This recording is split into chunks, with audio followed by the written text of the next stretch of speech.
Hey, what's up, folks? This Elton with two wives, two kids, and a wife. I wish I had two. No, I don't. Actually, I don't. Just playing, babe. No, I don't.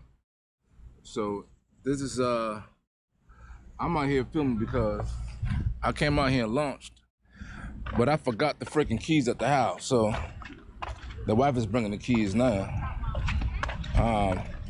So this is my new electronics. That's the HDS Live 9 right there on the console. I was gonna put the 12 on the console, but it was too big. And I had to do a lot of, brackets and this and that and the third. And I was just like, man, you know what? I need the 12 where I'm gonna actually be using the Live, which is right here. This is my Ride Tech Marine mount. Shout out to Ride Tech Marine. That's the mount right here that I put on the XI. Yeah, man, I've been beating this trolling motor up last couple of days. Been beating it up. You can see it's all chewed up right there. I've been beating it up, but this it. This the 12. I put the 12 on a bow in the front for the Live. So I'll be just sitting here just watching the fish swim. And hopefully they like my bait to get it, because I figure I got the Live, I see them, I can catch them. That ain't been the case. I could see them, but you still got to finesse the whatever bait that you still got to figure out what they want to eat and all that kind of jazz, and provoke them to strike the bait and all that jazz. So this is my boat. This 18 combo Targa.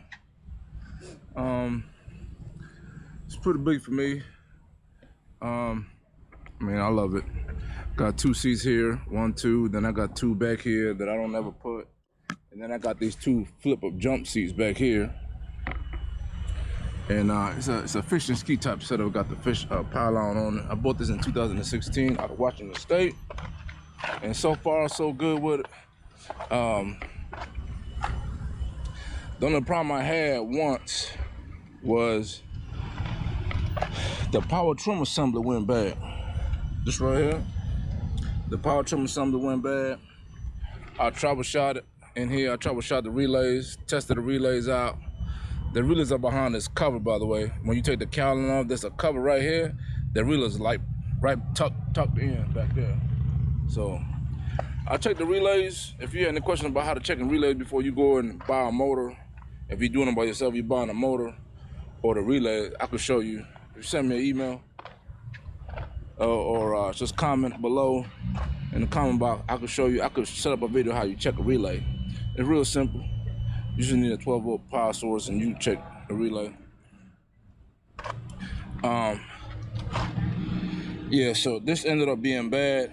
I think one day I was out here and I bottomed it out. As you can see, where's it? On the other side, I scuffed the bottom real bad right here. On a low tide. I wasn't paying attention, but I thought it was good. I mean, it still worked to put on the trailer, but when I got home the next day, I tried to come fishing, it wouldn't go down. So that's the problem I had with it. And then, so I troubleshot it, took it to the dealership. Nobody else could have done it. They were telling us they behind 6 weeks, this and that. So I was like, well, let me go pay the big box retailers, because I wanted to go fishing. So I ended up paying the money. But one thing I didn't like about it, they lied to me, right? So they told me, because I never worked on a boat before, right? The most I did was like the first service to this thing. They said they had to remove one of the halves to drop the trolling motor, to drop the trim motor down. And that wasn't the case, right? So I ordered the manual. The manual was like $150. And when they came in, I read on removal and installation. And sure enough, you didn't have to remove that. So they charged me 3.5 hours. With the premise that they have to remove this and that. That's what it cost that much, and they were full of crap. Anyway, so I paid that. So I bought a manual now, so I never pay for that again. But it's an easy troubleshoot. You troubleshoot the relays first, and then when you troubleshoot the relay, if that works, you take the pin out of here, out of the shaft, where you gotta raise the whole motor up and set it up on your kickstand right here. That's your motor kickstand, right? See that? That's your motor kickstand. You set it up on your kickstand, and once you do that, you can just take the nut off the trim motor, there's a nut way up here. You take that nut off and you remove it from the motor, and you can just test it by itself. And once you test it by itself, you can rule out if the trim motor or the relay, whatever have you. Mine happened to be the trim motor because the jugger wouldn't go up and go down, had plenty of fluids. So it wasn't bad, so I lived with it. $1,300, $1,600 later, it was back like new, and I have the other one. My goal for the other one is to actually order a rebuild kit and rebuild the Joker. You know what I'm saying? Order me a rebuild kit, rebuild it so I can have a spare.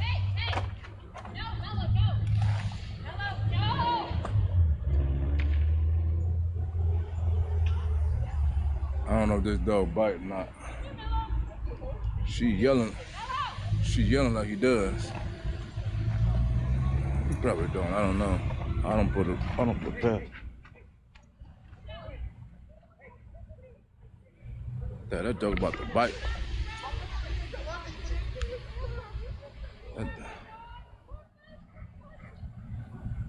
Damn.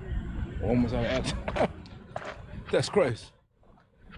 Almost had an accident at the park with a dog got loose and people started being scared. I'd be scared too. Them dogs be flipping on their owner. They be eating their owner livers out and all that kind of jazz. Anyway, so this is my boat. I was thinking about upgrading my Motor Guy XI5 to the Ghost, but I don't know. I'm not sold on the Ghost idea yet. I'm not sold there yet. I know you got a remote control.